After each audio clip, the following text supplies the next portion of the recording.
अस्सलाम वालेकुम। आज हम लेक्चर नंबर 10 डिस्कस करेंगे।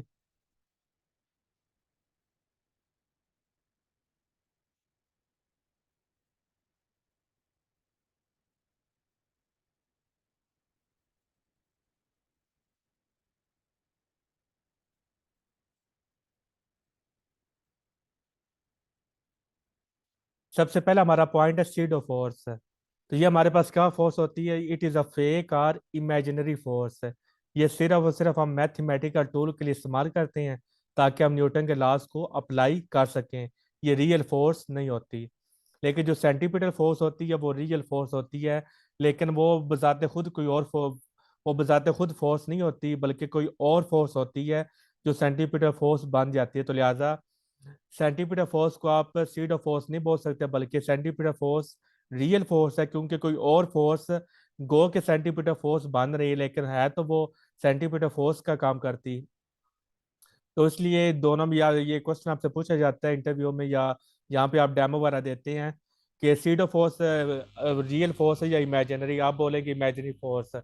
फिर आपसे वो दूसरा क्वेश्चन ये करेंगे कि जो हमारी सेंटीपीटर फोर्स है वो रियल है या इमेजिनरी है। तो बच्चे वहां पर बहुत सारे ना वो उसका गलत आंसर दे देते हैं। वो कहते हैं कि हमारी जो सेंटीपीटर फोर्स है वो भी इमेजिनरी फोर्स है या फेक फोर्स है।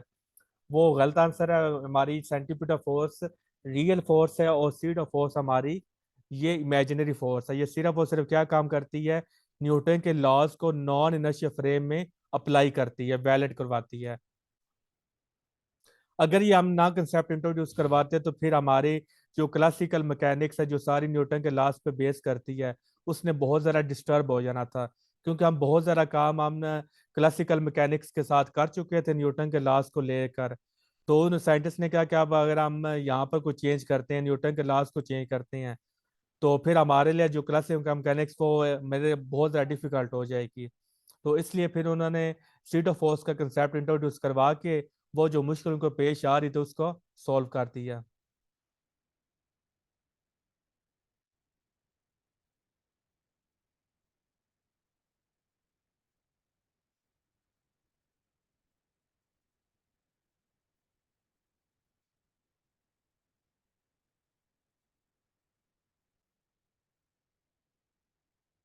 So it since force always exist in pairs in the non inertial frame. तो अब देखिए, कभी भी सेंटीपीटल फोर्स का पेयर स्ट्रीट ऑफ फोर्स के साथ नहीं बन सकता, क्योंकि सेंटीपीटल फोर्स रियल फोर्स है और सीडो फोर्स हमारी वो इमेजिनरी फोर्स है। छोटी बुक्स में ऐसा लिखा होता है कि वो इसका पेयर सेंटीपीटल फोर्स और सीडो फोर्स का पेयर बना देती हैं, लेकिन इन दोनों का पेयर नहीं बन सकता क्योंकि वो रियल फोर्स है और सीडो फोर्स हमारी इमेजिनरी फोर्स है।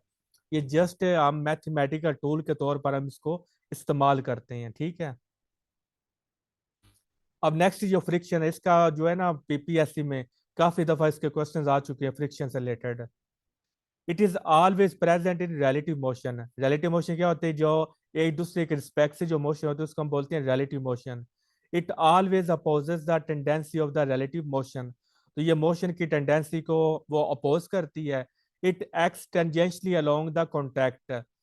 कि अगर ये सरफेस, ये हमारी बॉडी है,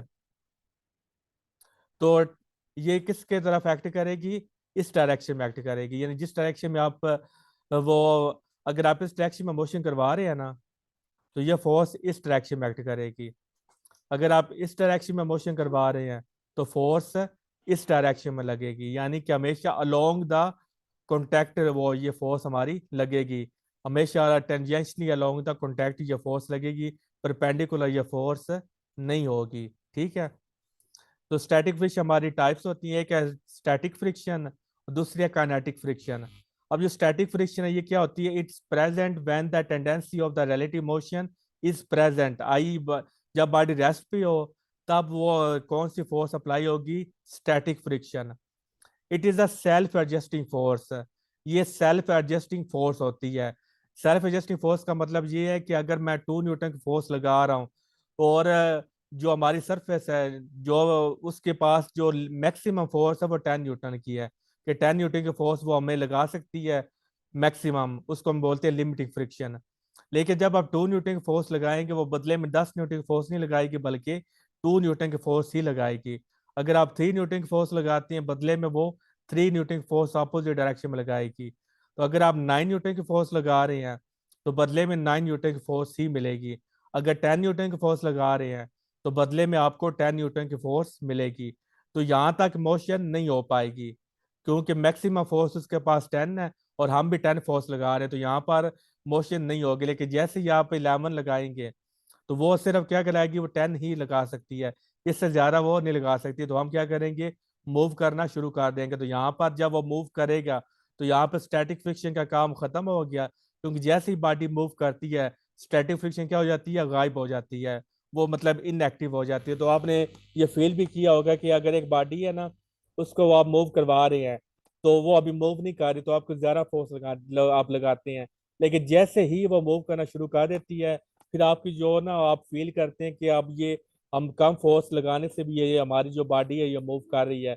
ऐसा आप डेली लाइफ में एक्सपीरियंस कर सकते हैं।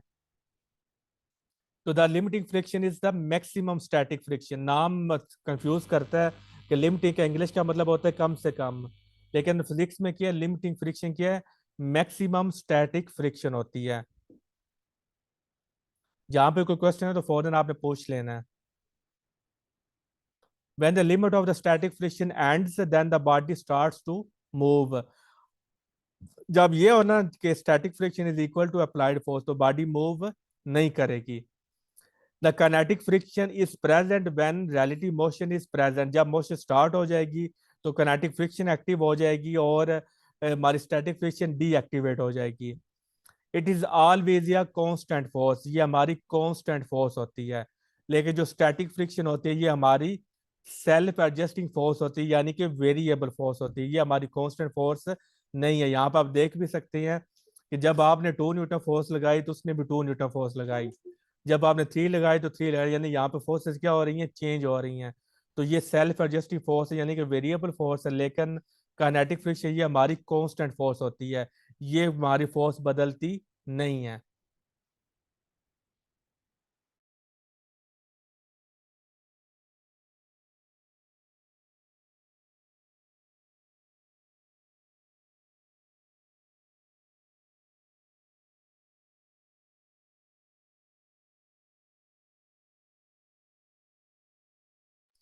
तो ये मोशन करने वाली इक्वेशन जब ये अप्लाई होगी तब क्या करेगी, बॉडी मूव करेगी।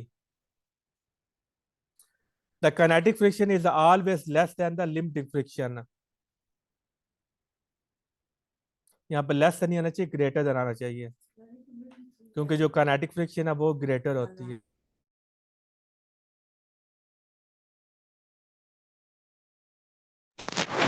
पिछली बार तो आपने स्टैटिक बताया था कि स्टैटिक ज्यादा होती है। और वो ना यहाँ पर मैं स्टैटिक ही पढ़ रहा हूँ। ये मेरे साथ इशू है कि मैं लफ्जों को ना वो माइंड में जब फॉर्म पढ़ता हूँ तो मुझे कोई और लफ्ज नजर आते हैं। यहाँ पर लेस ही आएगा। सही किया। मैं यहाँ पर समझ रहा था यहाँ पर स्टैटिक फ्रिक्शन है। तो kinetic friction is always less than the limiting friction.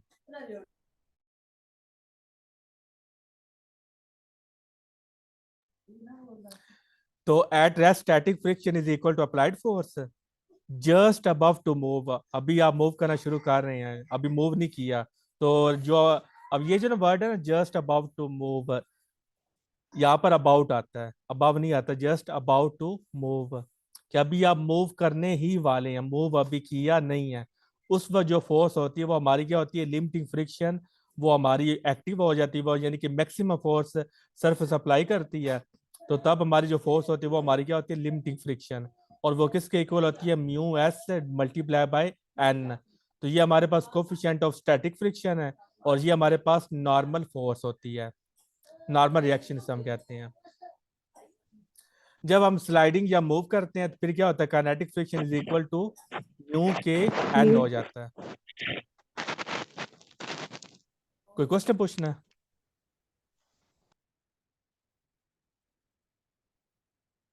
तो जब मूव करना शुरू कर देते हैं फिर काइनेटिक फ्रिक्शन किसके इक्वल आ जाती है, म्यू के एन। तो म्यू की हमारा coefficient of kinetic friction. The next step, conservative force. The work done by such forces do not depend upon the path and depend only and only on initial and final position, उसको हम क्या कहते हैं, conservative force. तो आपने पढ़ा भी work done bye gravitation force, तो वो पाथ पे डिपेंड नहीं करता, तो ग्रेविटेशन फोर्स हमारी कंजर्वेटिव फोर्स है। स्प्रिंग फोर्स, इलेक्ट्रोस्टैटिक फोर्सेस, ये सारी हमारी क्या है, कंजर्वेटिव फोर्सेस हैं। अब देखिए जो वर्क डन है वो मैकेनिक्स में क्या है, वो पाथ पे डिपेंड नहीं ना करता, लेकिन थर्मोडायनामिक्स में पाथ पे डिपेंड करता है, सही है।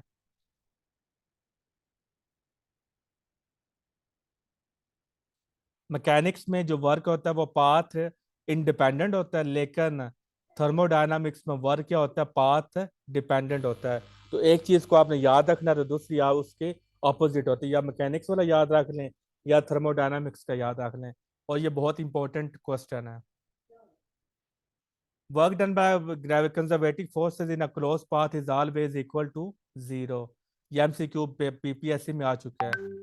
The kinetic energy depends upon frame of reference. तो ये फ्रेम ऑफ रेफरेंस पे डिपेंड करती है, क्यों क्यों? अच्छा, आप पहले रीजन बताएं कि kinetic energy frame of reference पे क्यों डिपेंड करती है।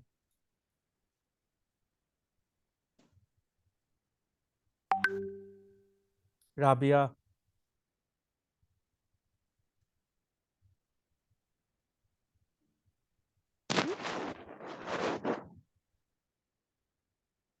Kinetic friction frame of reference पे डिपेंड क्यों करती है? फ्रेम ऑफ रेफरेंस का मतलब है किसी के लिहाज से काइनेटिक एनर्जी नहीं होगी और किसी ऑब्जर्वर के लिहाज से काइनेटिक एनर्जी होगी। तो ऐसा क्यों है?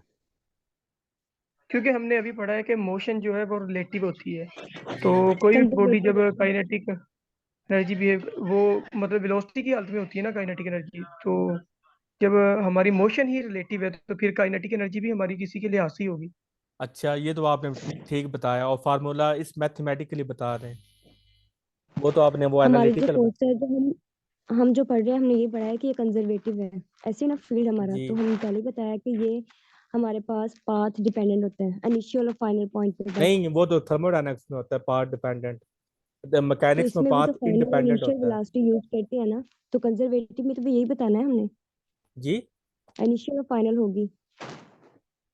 मैं ये पूछ रहा हूँ कि एक ऑब्जर्वर के लिहाज से एक बॉडी के पास काइनेटिक एनर्जी नहीं है, दूसरे ऑब्जर्वर के पास उसी टाइम में उसके पास काइनेटिक एनर्जी मौजूद है, तो ये फ्रेम ऑफ रेफरेंस पे कैसे डिपेंड कर रही है काइनेटिक एनर्जी, ये पूछ रहा हूँ।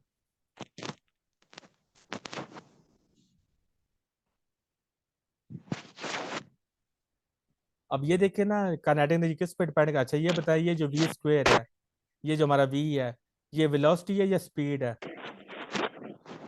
वेलोसिटी। वेलोसिटी। और सिप्ते आप बताओ। ये इस टाइम हम इसको स्पीड भी बोल सकते हैं क्योंकि स्केयर आ गया और ये फिर वेलोसिटी और स्पीड दोनों बराबर हो गई है ना, क्योंकि स्केयर की वजह से वेलोसिटी की मतलब डायरेक्शन अब हम इसको काउंट नहीं करेंगे, तो फिर स्पीड भी इसे हम कह सकते हैं। एक आंसर बताना, या स्पीड है या वेलोसिटी है, दोनों में से क्या चूज करेंगे? वैसे वी तो वेलोसिटी के लिए है। यहाँ पे वेलोसिटी है, स्पीड है? ये बड़ा इंपॉर्टेंट क्वेश्चन है। वेलोसिटी वेलोसिटी यहाँ पर वी स्पीड है, वेरी इंपॉर्टेंट पॉइंट। ये वी क्या होता है, स्क्वायर आ गया ना, तो जहाँ पर स्क्वायर आ जाए वो हमारे क्या होती है, मैग्नीट्यूड होती है। तो ये वेलोसिटी की मैग्नीट्यूड है, मतलब ये स्पीड है, क्योंकि इसके ऊपर आप ये भी देख रहे हैं कि ये हमारे पास स्क्वायर है। दूसरी बात, काइनेटिक एनर्जी हमारी क्या होती है, स्केलर होती है, वेक्टर होती है? Scalar scalar. तो अगर एक वेक्टर। वेक्टर को हम स्केलर से मल्टीप्लाई करेंगे, हमारा मैथ स्केलर है, अगर हम इसको वेलोसिटी ले लें, तो वेक्टर को जब हम स्केलर से मल्टीप्लाई करेंगे तो आंसर हमारा वेक्टर आता है या स्केलर आता है? अगर हम वेक्टर को स्केलर से मल्टीप्लाई कराएंगे तो हमें वेक्टर जवाब मिलेगा, लेकिन इसमें हमारे पास क्योंकि वेलोसिटी है लेकिन वेलोसिटी का स्केयर आ गया, अगर हम किसी भी वेक्टर का अगर हम स्केयर ले लें तो वो स्केलर बन जाता है। तो दूसरा प्रूफ, जवाब देने के दो तरीके हैं, आप ये बता देंगे कि ये हमारा वी है, यानी कि ये स्पीड है। स्पीड क्यों है आप बताएंगे, क्योंकि यहाँ पर स्क्वायर आ गया, तो जहाँ पर वेक्टर का स्क्वायर नहीं होता, जस्ट वेक्टर ऐसे ही होता है। अगर उसके ऊपर स्क्वायर आ गया, इसका मतलब उसकी क्या मैग्नीट्यूड है, और वेलोसिटी की जो मैग्नीट्यूड वो क्या होती है, स्पीड होती है। जवाब देने के एक ये डिफरेंट वे है। दूसरे वे में आप ये बता सकते हैं कि अगर ये हमारा वेक्टर हो, यानी कि अगर ये हमारी वेलोसिटी हो, तो वेलोसिटी को जब हम m से मल्टीप्लाई करें तो रिजल्ट हमें क्या मिलना चाहिए, वेक्टर। लेकिन ये हमें स्केलर मिल रहा है, इसका मतलब ये जो v है ये हमारा वेक्टर नहीं है बल्कि ये हमारी स्केलर है। क्लियर है?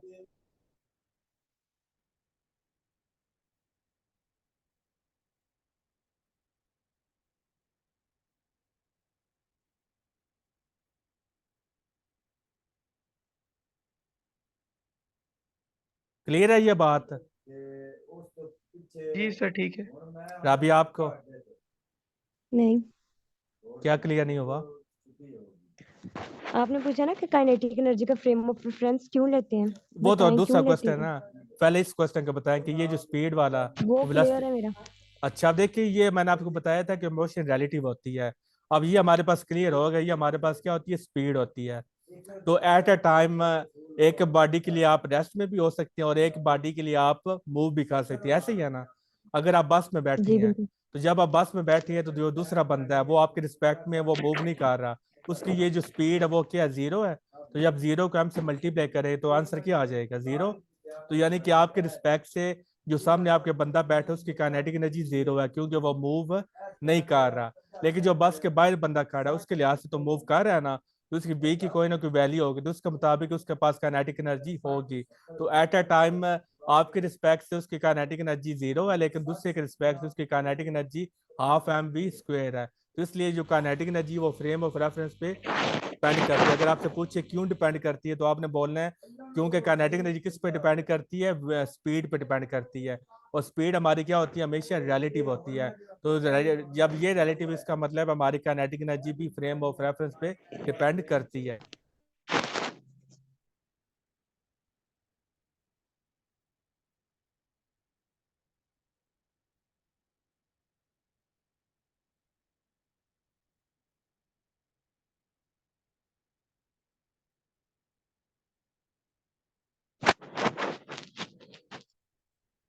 मोस्टली पेपर में क्वेश्चन पूछ लेते हैं कि अगर वेलोसिटी को डबल करते हैं तो काइनेटिक एनर्जी पे क्या फर्क पड़ता है।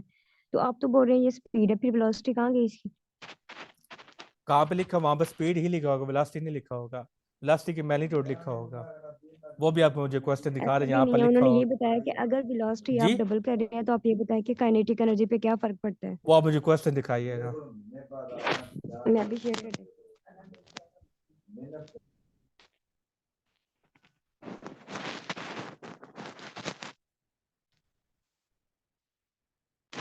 कर दिया, देख लें।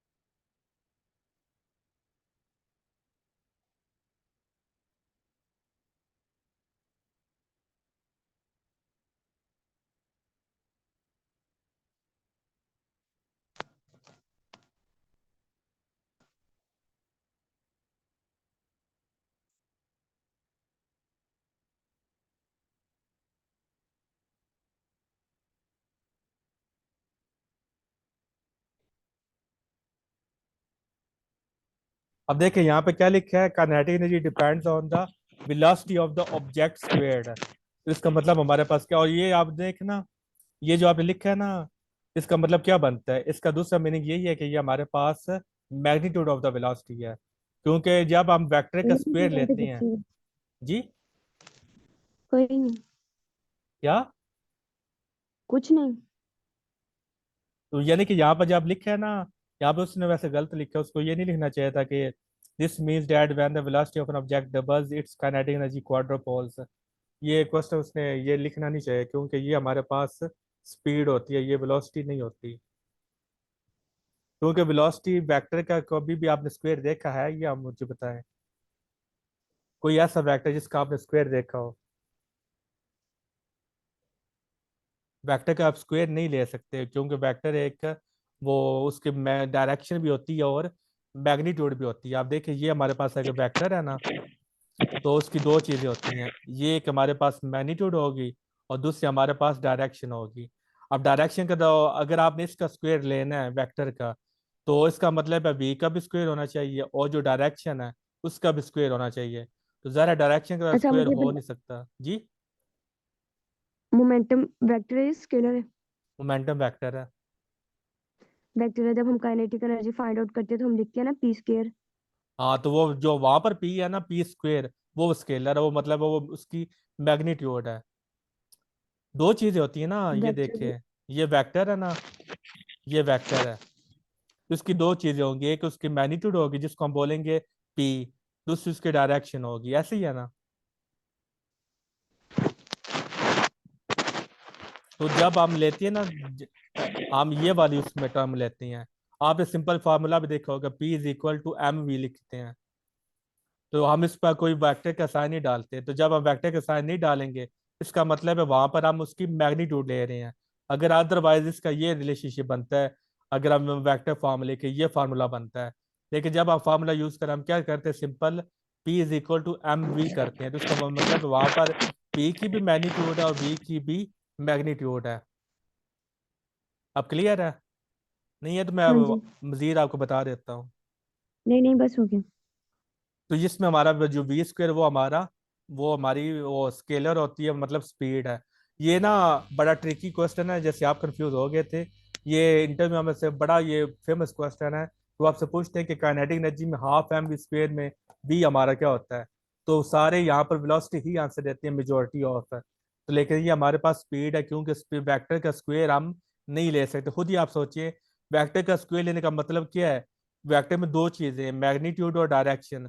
तो जब आपने इसका स्क्वायर लेना, तो आपको मैग्नीट्यूड का भी स्क्वायर लेना पड़ेगा, डायरेक्शन का भी लेना पड़ेगा। और डायरेक्शन का आप स्क्वायर कैसे ले सकते हैं, आप नहीं ले सकते हैं। इसलिए वेक्टर की जो डिवीजन है वो अनडिफाइंड ऐसे ही है, कि हम वेक्टर को वेक्टर के साथ डिवाइड नहीं कर सकते। कि अगर ये वेक्टर है, दूसरा वेक्टर है, इसको हम डिवाइड नहीं कर सकते। क्यों? क्योंकि इनकी मैग्नीट्यूड तो डिवाइड हो जाएंगे, लेकिन डायरेक्शन को हम कैसे डिवाइड करें। इसलिए हम कहते हैं कि वेक्टर की जो डिवीजन है वो अनडिफाइंड है, वो इम्पॉसिबल है। क्योंकि वहां पर डायरेक्शन डिवाइड, एक डायरेक्शन को हम डिवाइड नहीं कर सकते, तो लिहाजा वेक्टर्स की जो डिवीजन है वो पॉसिबल नहीं है। तो अब क्लियर है ये पॉइंट? जी। नेक्स्ट है वर्क एनर्जी थ्योरम। तो ये काफी इंपॉर्टेंट है। ये इससे रिलेटेड जो न्यूमेरिकल्स है ना, वो पेपर में बहुत सारा पूछे जाते हैं, पीपीएससी में। तो ये है कि द वर्क डन है, ये हमारे पास चेंज इन काइनेटिक एनर्जी के इक्वल होता है, और चेंज इन पोटेंशियल एनर्जी के भी इक्वल होता है। कि जितना आपकी काइनेटिक एनर्जी में चेंज आया, वो किसके इक्वल होगा, वर्क डन के। या जितना आपकी पोटेंशियल एनर्जी में चेंज है, वो किसके इक्वल होता है, work done bye all the forces. तो जब हमारा वर्क डन पॉजिटिव हो, इसका मतलब काइनेटिक एनर्जी बढ़ रही है। जब हमारा वर्क डन इंक्रीज है। नेगेटिव हो, उसका मतलब है काइनेटिक एनर्जी डिक्रीज हो रही है। तो यहाँ पर अब देखिए, the potential energy is not defined, change in potential energy is defined. क्योंकि अकेली पोटेंशियल एनर्जी नहीं होती, बल्कि पोटेंशियल एनर्जी होती है दो पॉइंट्स के दरमियान होती है। तो दो पॉइंट्स के दरमियान जो चेंज आएगा ना, वो होती है चेंज इन पोटेंशियल एनर्जी। तो ये काफी कंसेप्चुअल है, कि सिंपल पोटेंशियल एनर्जी डिफाइंड नहीं है, चेंज इन पोटेंशियल एनर्जी हमारी डिफाइन है। क्यों? क्योंकि जो पोटेंशियल होता है वो दो पॉइंट्स के दरमियान हम देखते हैं, सिंगल पॉइंट का पोटेंशियल हम नहीं देखते। ये क्लियर है पॉइंट? जी sir. The potential energy is not defined for non conservative force. तो नॉन कंजर्वेटिव फोर्सेस के लिए डिफाइन नहीं, ये जस्ट डिफाइन है। ये बड़ा इंपॉर्टेंट है कि नॉन कंजर्वेटिव फोर्सेस मतलब फ्रिक्शनल की फोर्स, उनके लिए चेंज पोटेंशियल एनर्जी डिफाइंड नहीं है। ये सिर्फ और सिर्फ कंजर्वेटिव फोर्सेस के लिए डिफाइंड है। For stable equilibrium potential energy you is minimum. अच्छा, ये इसका आप मुझे बताएं कि स्टेबल इक्विलिब्रियम के लिए पोटेंशियल एनर्जी मिनिमम कैसे हुई है, थ्योरेटिकली मतलब इसका बताएं। स्टेबल वो एक ही जगह पे रहता है ना, इस वजह से उसकी पोजीशन चेंज नहीं होती, तो उसकी जो पोटेंशियल एनर्जी वो मिनिमम रहती है। अनस्टेबल के लिए वो अपनी पोजीशन चेंज करता है। लेकिन जो भी होती है ना इक्विलिब्रियम, इक्विलिब्रियम का मतलब है उसने लो एनर्जी स्टेट में जाना है। जब उसके लो एनर्जी स्टेट होगी तभी वो स्टेबल हो सकता है, अदरवाइज वो स्टेबल नहीं हो सकता। आपकी बात बिल्कुल ठीक है। तो आपने मतलब आपने दूसरे वे में बताया, तो मैं इस वे में आपको आपसे पूछना चाह रहा था कि जो भी होती है ना हमारी ये का यूनिवर्स का रूल है, जिसने स्टेबल होना है ना, वो उतनी एनर्जी को रिलीज कर दे। तो जो जितनी ज्यादा एनर्जी को रिलीज करेगा, वहां पे फिर एनर्जी क्या हो जाएगी, वो मिनिमाइज हो जाएगी। तो इसलिए फिर हमारा वो सिस्टम क्या हो जाएगा, स्टेबल हो जाएगा। और अनस्टेबल के लिए हमारी जो पोटेंशियल एनर्जी वो क्या होती है, मैक्सिमम होती है, और न्यूट्रल के लिए कांस्टेंट होती है। In reality F Newton F net जो आपको मैं बता रहा था। तो सॉरी वहां पर मैं ना आपको ये कह रहा था कि जो ए हमारा टेंजेंशियल होता है, आई थिंक वो भी मैंने कहीं पे पढ़ा था। तो ये सेंटर ऑफ मास का ये जो एक्सेलेरेशन है ये किस कह रहा होता है, सेंटर ऑफ मास का एक्सेलेरेशन, वो भी ठीक है रिलेशन वो जो मैंने आपको बताया था। ये उसकी दूसरी फॉर्म है कि ये जो एक्सेलेरेशन है ये किसका एक्सेलेरेशन होता है, सेंटर ऑफ मास का एक्सेलेरेशन होता है। और ये वेलोसिटी किसकी है, वेलोसिटी होती है सेंटर ऑफ मास की वेलोसिटी सेंटर होती है। ये आपने याद रखना है, टेक्निकल पॉइंट है।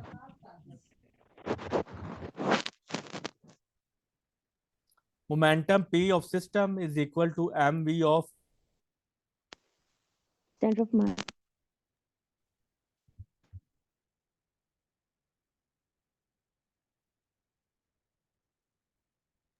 in any kind of collision momentum of the system remains conserved throughout the collision, चाहे हमारी इलास्टिक collision हो या इन इलास्टिक collision हो, वहां पे मोमेंटम हमेशा हमारा क्या रहेगा, कंजर्व रहेगा। क्योंकि लॉ ऑफ कंजर्वेशन मोमेंटम ये हर जगह क्या रहता है, ये कंजर्व रहता है। सेम बिफोर इनिशियल और आफ्टर ये क्या रहेगा, हमेशा कांस्टेंट रहेगा, कांस्टेंट बशर्ते कि कोई एक्सटर्नल फोर्स एक्ट ना करे। ना करें। और जो काइनेटिक एनर्जी है ये इलास्टिक में कंजर्व रहेगी और इन इलास्टिक में वो कंजर्व नहीं रहेगी। कंजर्वेटिव नहीं रहेगी। इन इलास्टिक में कंजर्व क्यों नहीं रहती, मतलब अगर इनिशियल एनर्जी हमारी 10 जूल है तो बाद में जो हमें काइनेटिक एनर्जी मिलती है वो 8 जूल मिलेगी। इलास्टिक में ना हम वहाँ इन पे इलास्टिक मार्बल फ्लो करते। हाँ, तो इलास्टिक में ये बता रही हूँ, ऐसा होता है कि जिसमें वो जितनी एनर्जी हम देते हैं उतनी वापस गेन कर लेते हैं। जो इन इलास्टिक होती है इसके लिए हम रफ यूज करते हैं, कोई भी ऐसा रफ, ताकि वो उसके टकराने के बाद जब हमारे पास रिबाउंड करे तो मैक्सिमम वो अपनी इनिशियल पोजीशन पे ना जा पाए।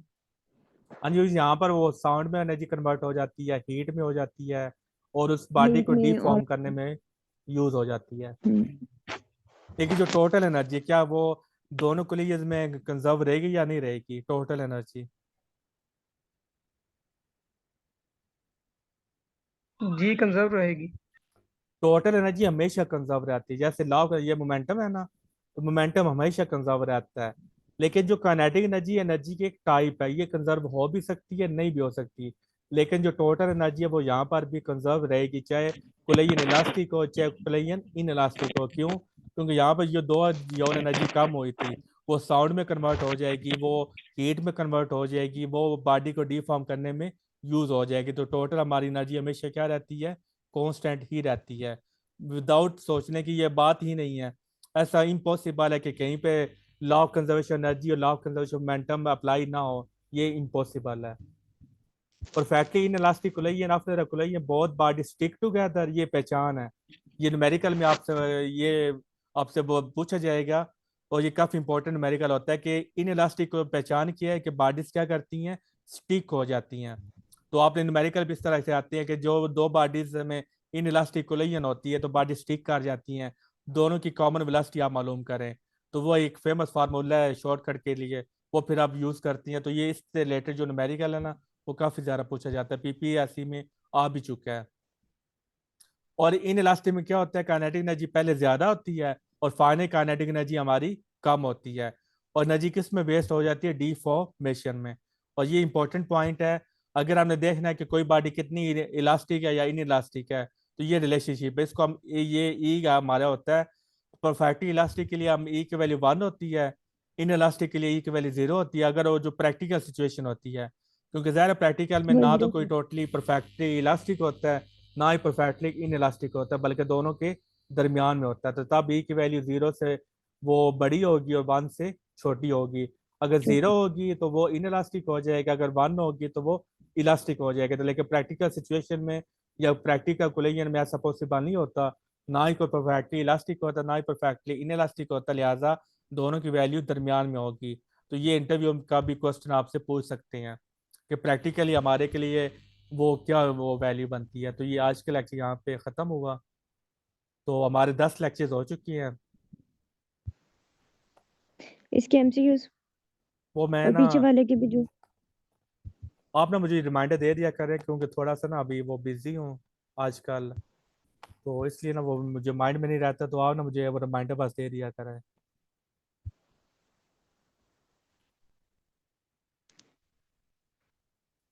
ओके फिर, अल्लाह हाफिज। कोई क्वेश्चन तो पूछ, अभी 2 मिनट रहते हैं।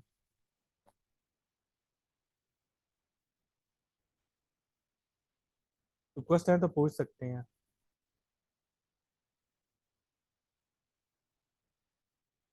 कोई नहीं क्वेश्चन, तो फिर लेक्चर एंड कर दूँ।